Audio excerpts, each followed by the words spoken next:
Hey friends, it's Gina. Welcome to the Rebookery channel. Today I thought I would show you guys how I do my packing tape transfers in my journals, and I am going to try to show you a couple of different versions with a couple of different types of tape and try to show you what it looks like when you don't use the right ink. So let me show you first of all what I'm talking about. So a packing tape transfer is where you take an image that has been printed with a toner type of ink, so it can't be printed from like your inkjet printer that you have at home. It has to be like a copy machine type printer, and it's one that has toner in it. And so you can take that image, use packing tape, and then remove the paper, and what's left is the toner or the ink. And so you get a nice transparent image that you can add to your art journals, and it lets the background show through. So I use them a lot with pictures from my kiddos and images that, like if I don't have a picture, like for the journal entry here for President Obama, I just didn't happen to have a picture of President Obama, so I found one and just printed it off. And then, like I said, I like to use them for pictures of my kids when I journal about my kids, because sometimes it'll, I'm just feeling like, you know, it's less of a scrapbook and more of me just writing down things, and I don't really need that hard, crisp image of a picture. I like to have some of the background and stuff coming through. So let me show you. This is the easiest thing in the world. I always tell my kids at school, if I can do it, you can do it. So okay, so you're going to start with packing tape, and you can use the really thick name brand stuff, or I personally just like the cheaper brand because it's thinner and it's more pliable. But you can also use, this is contact paper. For like lining your cabinets, your kitchen drawers and stuff like that. So they have two different kinds of this. This is a shiny contact paper, and you can get it in, I know here in the United States you can get it at Walmart, like in the kitchen supplies. But then they also have a version where it's not glossy, it's more of a matte finish, and I was really bummed out when I bought this roll because I thought I was buying the matte, and I bought the I brought the glossy, so I'll use it up and then I'll go back and get the matte. But for today, I'm just going to use my my cheap tape because I really like using that. And then you're going to need a bowl of water. Now, when I originally first started doing this, the directions I found in a book somewhere said to use warm water, but I've just always used cold water, and it works just fine. And then you're going to need your image or text or whatever you want that has been printed with toner ink, not inkjet. So I'm going to take, this is from, and I like to play around with these things and see what works and what doesn't. I found that I can do things that were made on copy machines, but I also found that sometimes old books, the ink in the old books and the way the paper is deteriorated, it makes a great image transfer because the paper comes off like that.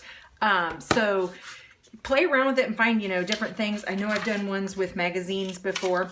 So I have three different images here. I have one that is, and I'm totally experimenting, so I don't know, I have no idea how these are going to turn out. So this is a page from Little House on the Prairie, and for this, I'm just wanting the text. Maybe I just want to put this in my journal as a background. So all you do is take the tape, just lay it down. Try not to get wrinkles or crinkles, but sometimes I do that and I'm a-okay with it.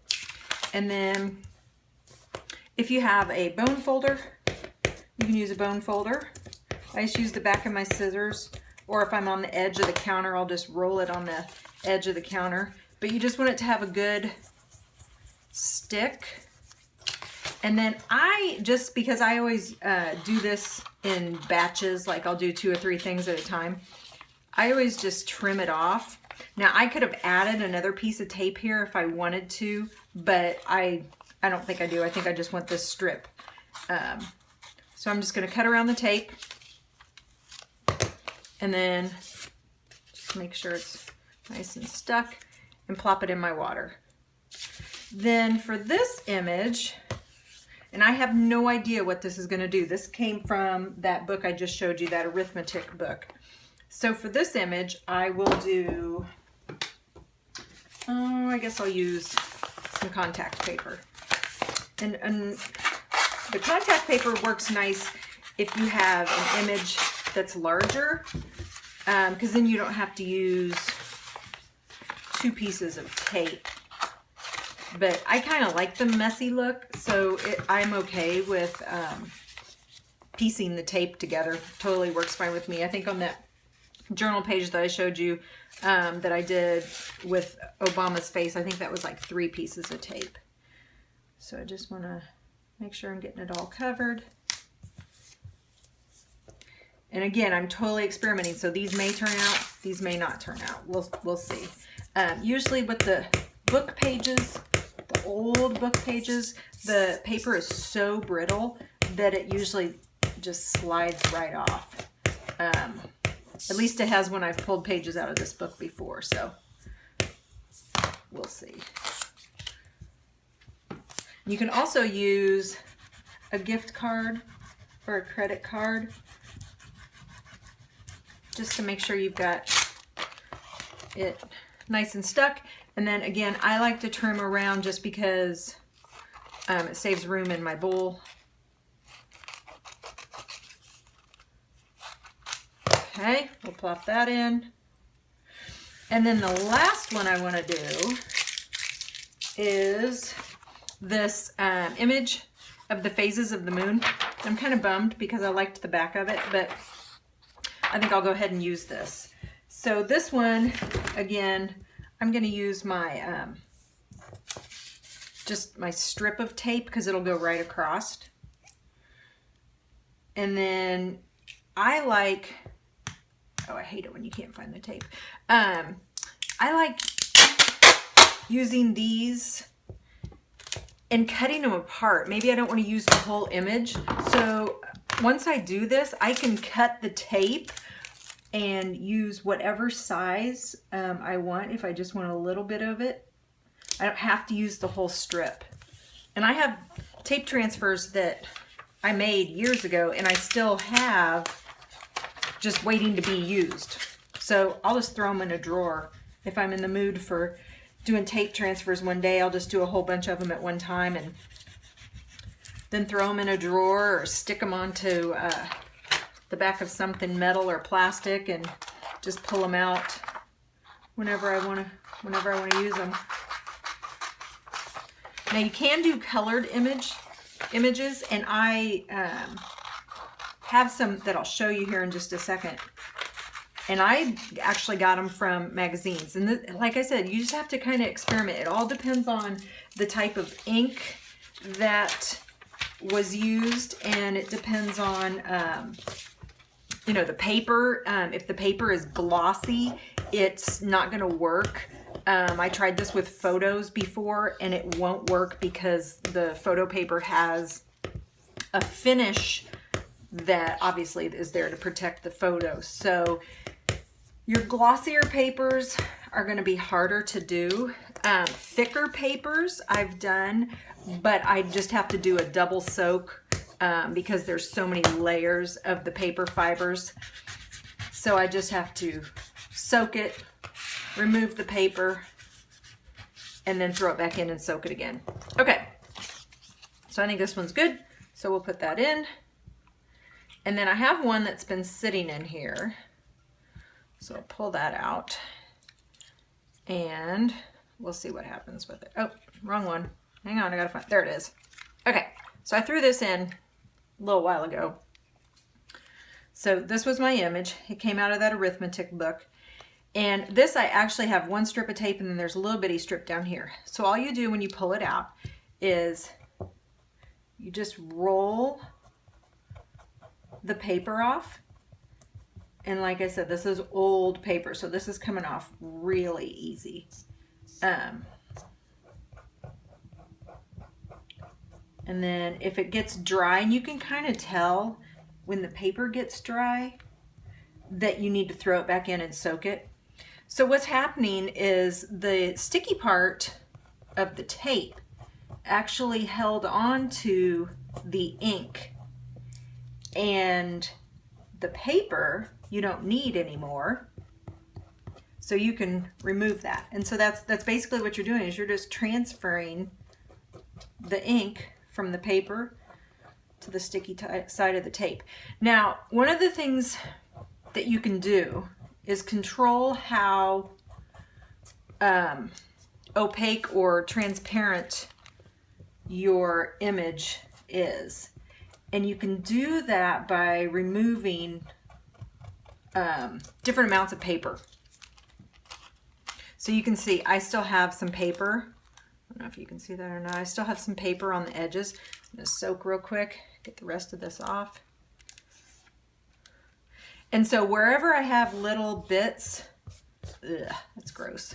Wherever I have little bits of paper, there's going to be a little bit of like frosting or shadowing as I put it on my page. Let me get a page here. Okay, so here's a page from one of my art journals. And so what I would do is I would take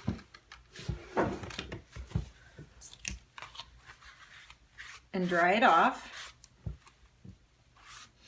And it's still got a little bit of stickiness, but not enough that it's gonna, I mean, some of them I've just stuck down on the page and they stay just fine, but not enough that for me, I want mine to be good and stuck to my page.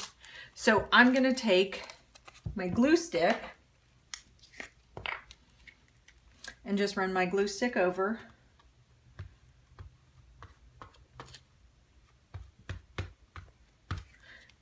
And now I'm ready to stick it down.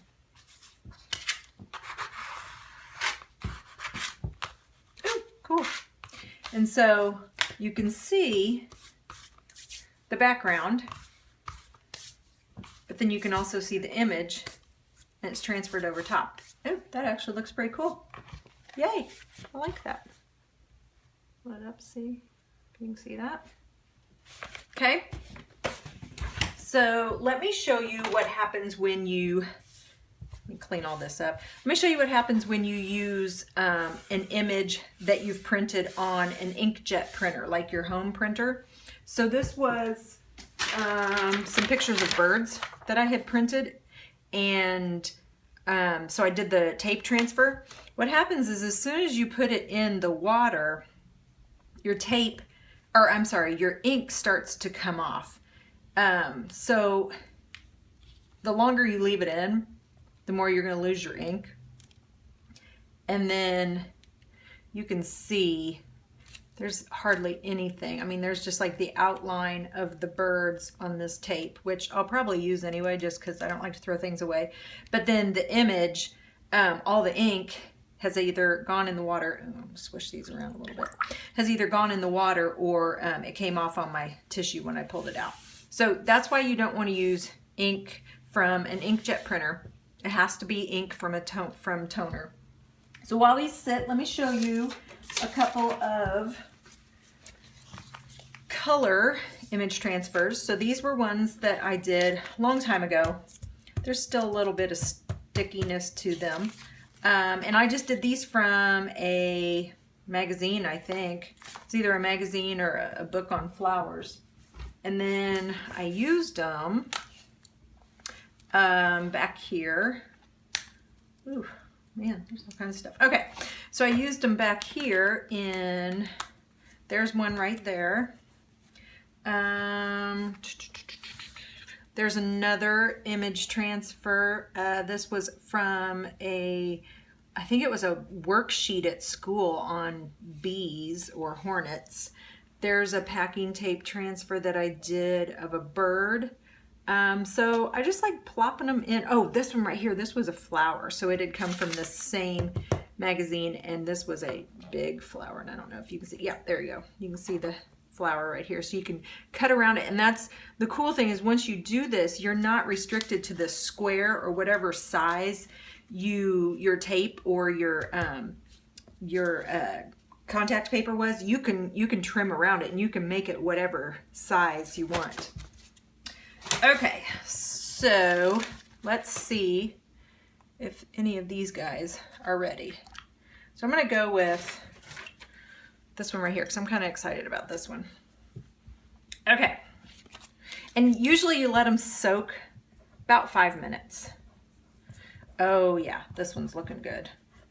And again, it's that old paper, so, and then this is a color image. Now I can tell my paper's kind of dry, so I'll probably throw this back in. I'll get what I can off to begin with, and then I'll probably throw it back in to get the rest of it off. So I did transfers, image transfers, oh my gosh, probably about 8 years ago. I just exploded with image transfers. I had cut a couple really good art books and I read about how to do image transfers. So I did the ones with the matte medium, and I did a lot of those, like one whole summer. That's all I did in my art journals. And oh my goodness, they have a cool effect, but they are so hard. Like it is a workout, and I would have to do them outside because the paper it's just everywhere. And that the matte medium stuff that you use, oh my gosh, it is so messy and super sticky. And it was a temperamental transfer process. Like sometimes I would get really good results, and sometimes it would be a disaster. So then I started doing these. And I loved them because they were so easy, and it just, the one with the matte medium, you have to let it dry for like 24 hours. And I don't have 24 hours when I'm doing my art journaling. I just want to do it right then. I don't want to wait 24 hours or have to use my heat gun. Oh my gosh, that is awesome. Okay, so I love that one. That's a good one. Let's see. Let's try the Little House on the Prairie. Now this paper was interesting because it was, this was a cheap copy of Little House on the Prairie. So the paper was really thin. I don't know what it's gonna do. Okay, so I can see right here, if I rub too hard, I pull the ink off. So I don't know what kind of ink they used, but it's not sticking to the tape very much. Now some of it is, but like I said, if I rub too hard, I can tell I'm pulling the sticky and the ink off. Now that was a good one. I can roll. Oh, there we go. So this would be kind of cool to use over the top of a page where you've already had watercolor or you have a drawing or something. And then you just have this random text. And then again, you can leave some of the paper and it kind of gives it a frosted look. It's not quite transparent. Just you kind of see that off-whiteness of the paper. Okay, cool. So let me flip it over. So, okay, so that's what we have. And so you can kind of see where the paper is. And once it dries, the paper kind of changes color a little bit. So if you do have paper left on the back, you might like that effect once it dries. Sometimes I use it just because I like the texture and the contrast it kind of gives. So rinse it off. Okay, that one's cool. All right, last one. My moons. I hope this one works because I really want to use this in my journal. And this is super messy. Okay, here we go. Let's see. Yay! It's gonna work. Yay, yay, yay. All right. Awesome, awesome. So we had three good ones. Okay, so let me run through as I pull all this off. Let me run through it again. All you need is an image that was printed with toner or something from a book. Let your paper soak for 5 minutes. You can stick it back in the water if you need to remove more of the paper. The thicker the paper, the more you're going to have to remove. You can use cold water, warm water. You can use cheap tape. You can use expensive tape. You can use contact paper. Yeah. And I think I've seen some people where they take like Scotch tape, you know, that's much thinner. They take the Scotch tape and then they put, they do the same type of process with text, like book text, and then they make, it's like they made their own washi tape. So that's kind of cool too. And yeah, so now all I gotta do is dry this off. I will add some glue to it and I will stick that in an art journal. Guys, thank you so much for watching. Let me know how this works for you. Show me, you know, if you can, send me a pic or something. Show me what you've been doing. Tell me what types of papers and what types of images you use. I would love to find out how this worked for you. Guys, have a great rest of the day and I will talk to you soon. Bye.